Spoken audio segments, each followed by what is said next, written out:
Hello प्यारे बच्चों, आज हम क्लास 7th हिंदी विशिष्ट पाठ 11 वात्सल्य के पद के प्रश्नोत्तर को हल करेंगे।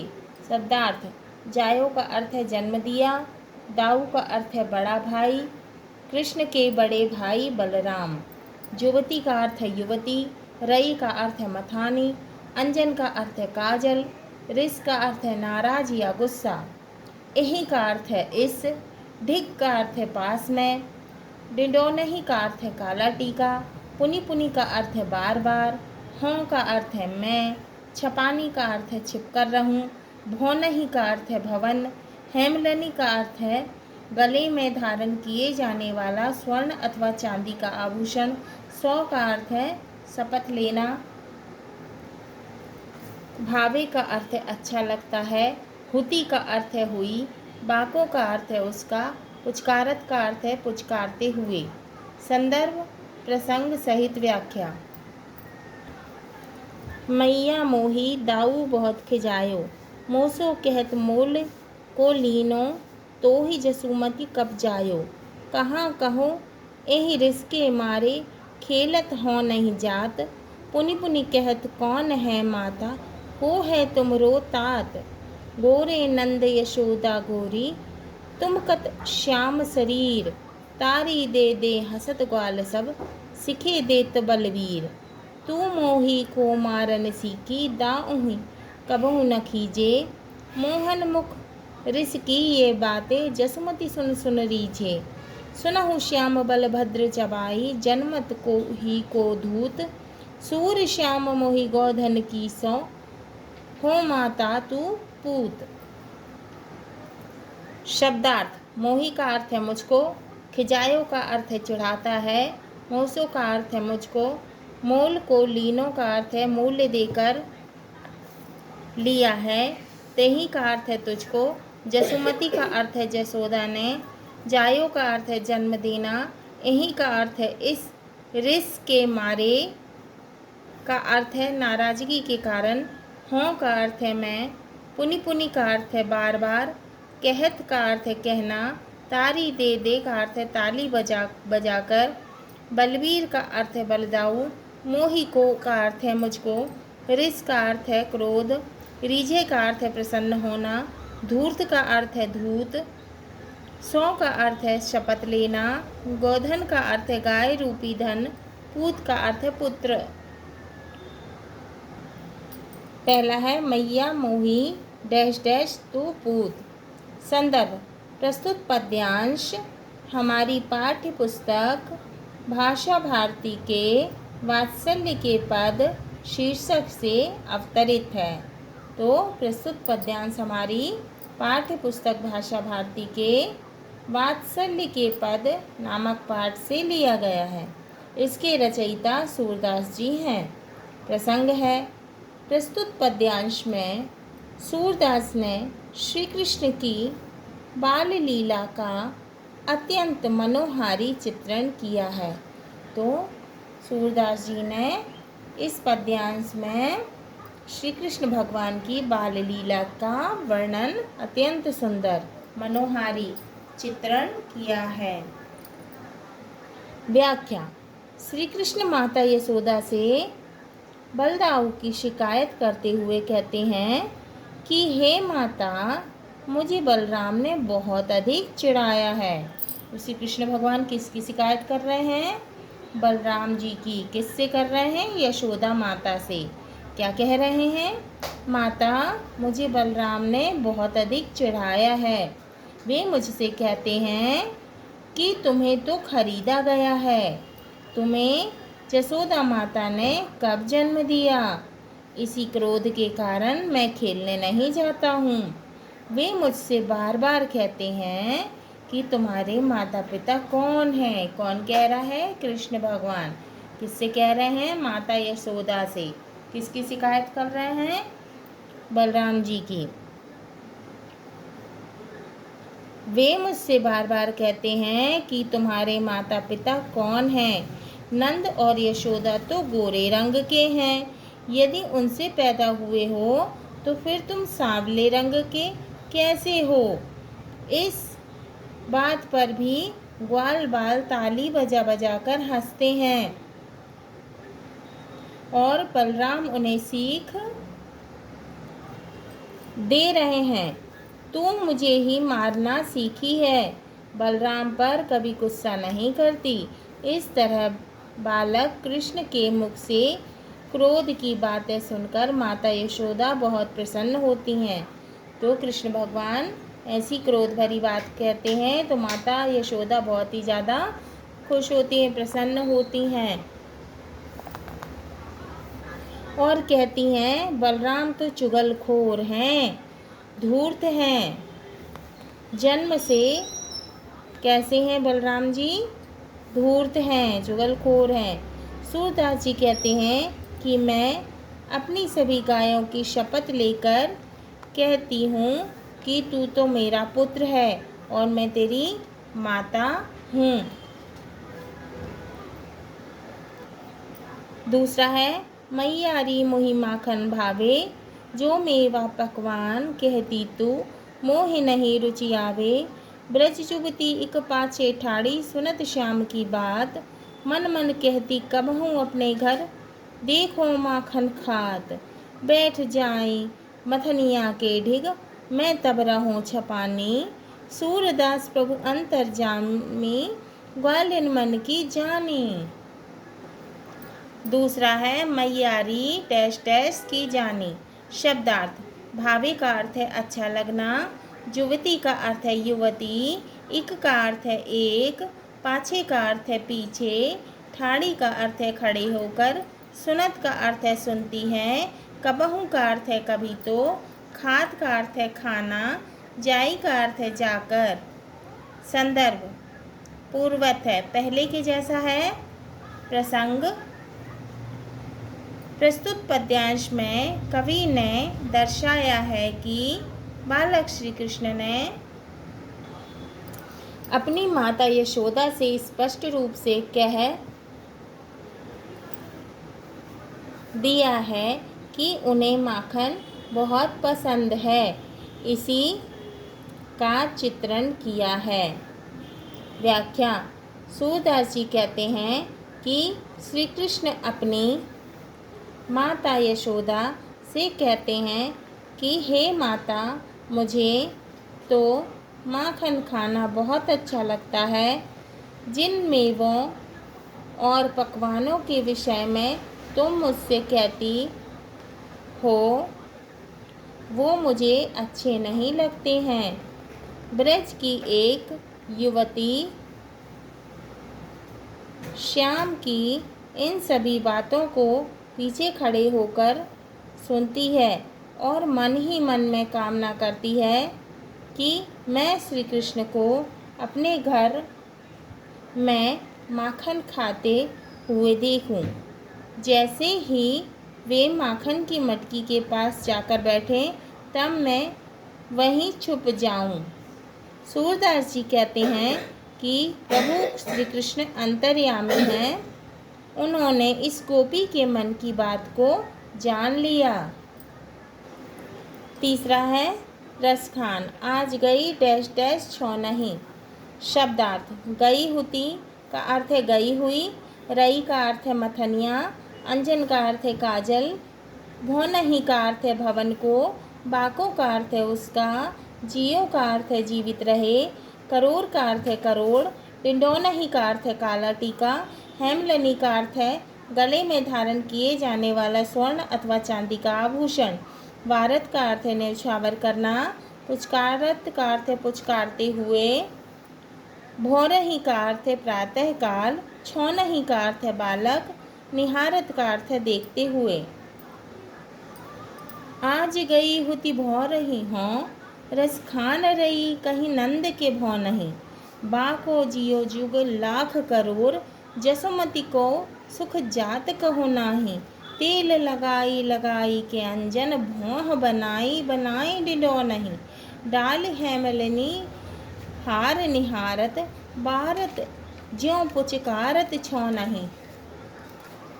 संदर्भ, पूर्वत है, पहले के जैसा है। प्रसंग, प्रस्तुत पद्यांश में कवि ने एक गोपी के माध्यम से यशोदा के हृदय के वात्सल्य भाव को प्रकट करने का प्रयास किया है। व्याख्या। कवि रसखान कहते हैं कि एक गोपी अन्य गोपी से कहती है कि मैं आज प्रातः सुबह के समय नंद बाबा के घर मथानी मांगने गई थी। यशोदा के सुख का वर्णन नहीं किया जा सकता, अर्थात उसका सुख अपार है। यशोदा जी बालक श्री कृष्ण को तेल लगाकर, मालिश करके, काजल लगाकर, भौहें बनाकर, काला टीका माथे पर लगाकर, किसी की नज़र से बचाने के लिए मस्तक के एक ओर काला टीका लगा दिया जाता है, लगा रही थीं। और हेमलनी हार क्या होता है?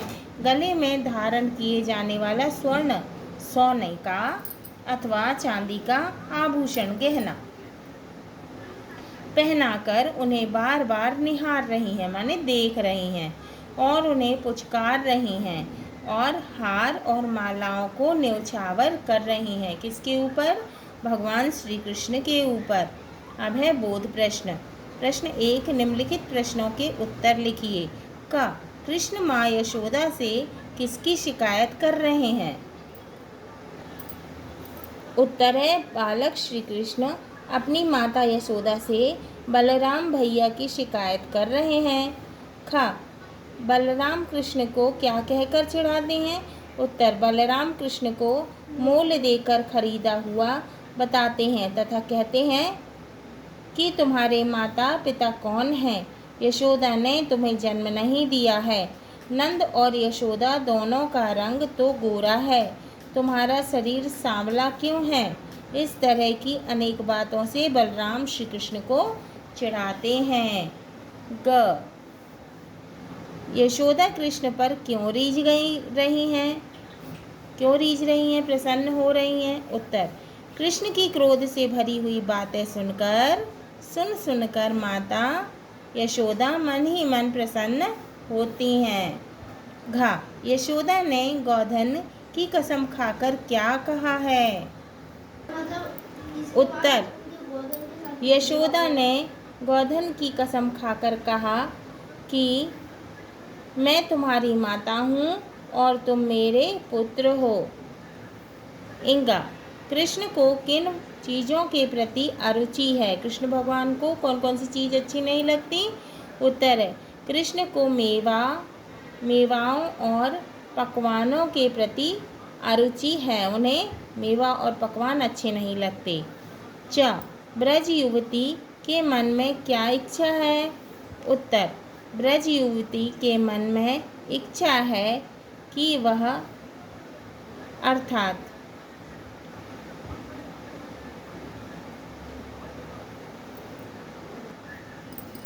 उत्तर है, ब्रज युवती के मन में इच्छा है कि वह अर्थात कौन, किसके बारे में कह रही है?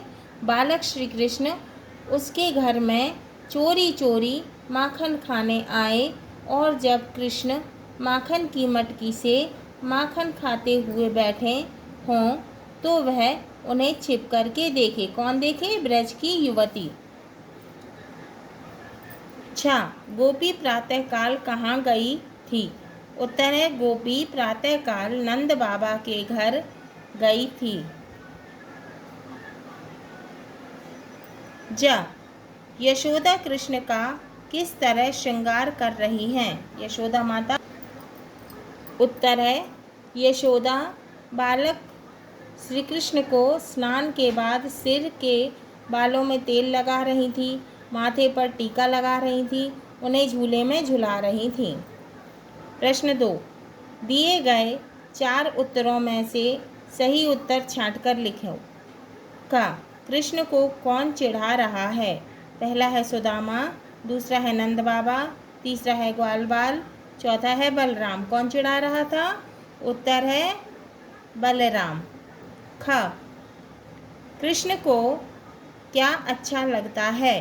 पहला है दूध, दूसरा है दही, तीसरा है मक्खन और चौथा है छाछ। तो क्या अच्छा लगता था भगवान कृष्ण को? उत्तर है मक्खन।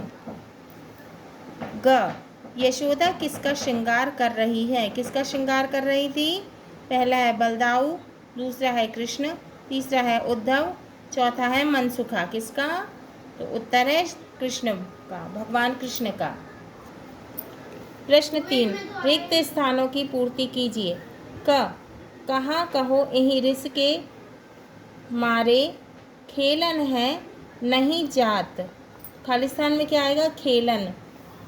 ख, तारी दे दे हसत ग्वाल सब, सिखे देत। खालिस्तान में आएगा बलबीर। गा, सूर्य श्याम मोही गोधन की सौ, हो माता तू पूत। खालिस्तान में आएगा श्याम। घ, सूरदास प्रभु अंतर्जामी, ग्वालिन मन की जानी। खालिस्तान में आएगा ग्वालिन। इंगा, तेल लगाई लगाई के अंजन, भौह बनाई बनाई ढिंढो नहीं। खालिस्तान में आएगा भौहें। प्रश्न 4, इन पंक्तियों का अर्थ के साथ मिलान कीजिए। पंक्ति 1, मोहन मुख रिस की बातें जसुमती सुन सुन रीझे। अर्थ है, मोहन के मुख से क्रोध की बात सुन सुनकर माता यशोदा खुश होती हैं। दूसरा है, मोसो कहत मोल को लीनो। अर्थ है, मुझसे कहता है कि मुझे खरीदा गया है। तीसरा, सुनहु श्याम बलभद्र चबाई, जनमत ही को धूत। अर्थ है, श्याम सुनो बलभद्र बचपन जन्म से ही चुगलखोर और धूर्त हैं। चौथा है, बैठे जाई मथनिया के ढिग, मैं तब रहूं छपानी। अर्थ है, मथनिया के पास बैठकर मैं छिप जाऊंगी।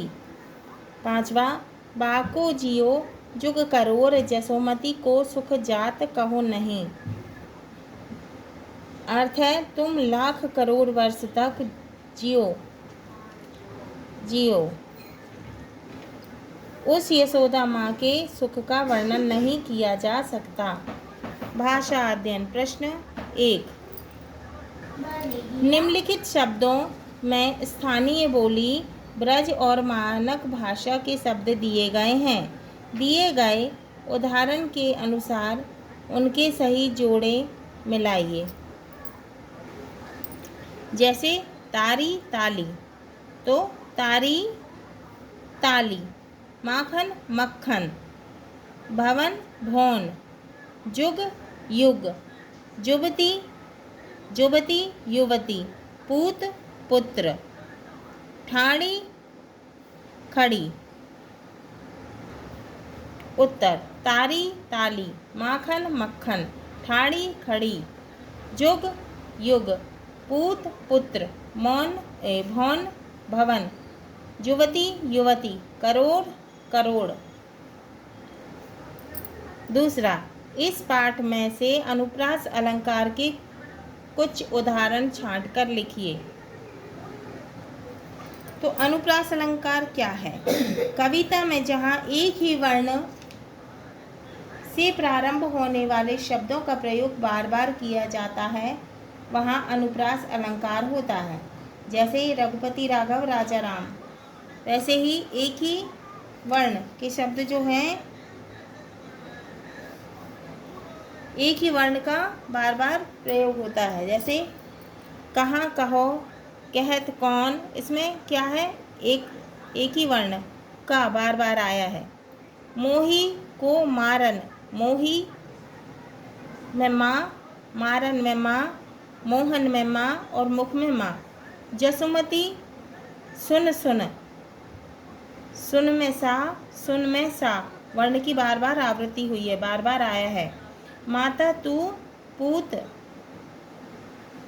लगाई लगाई में ला और ला, बनाई बनाई में बा, बा वर्ण की बार बार आवृत्ति हुई है।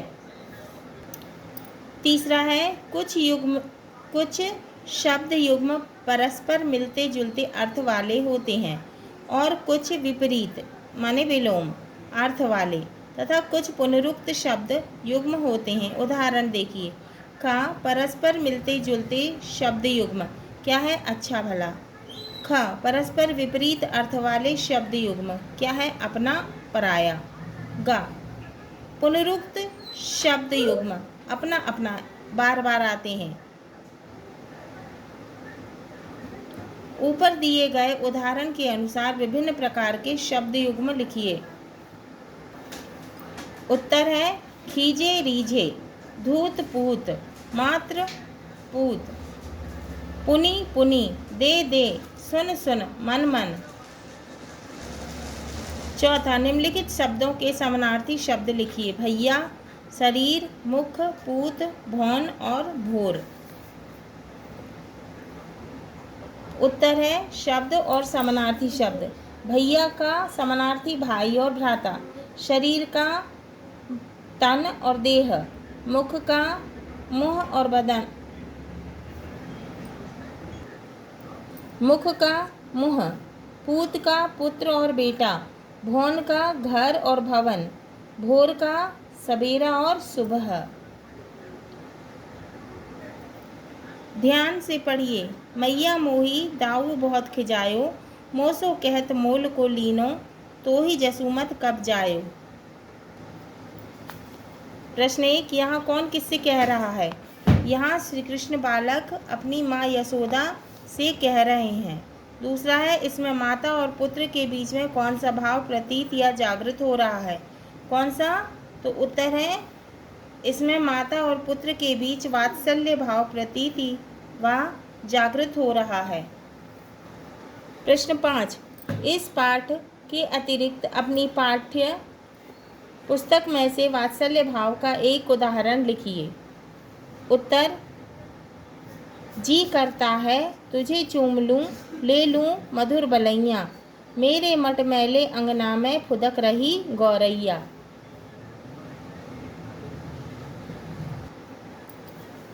रस, किसी कविता को पढ़ते या सुनते समय हमें आनंद की जो अनुभूति होती है, साहित्य में उसे क्या कहा जाता है? रस कहा जाता है। रस के प्रकार, काव्य में रस के 10 प्रकार हैं। कितने प्रकार हैं? 10 प्रकार हैं। तथा प्रत्येक रस का एक एक स्थायी भाव है।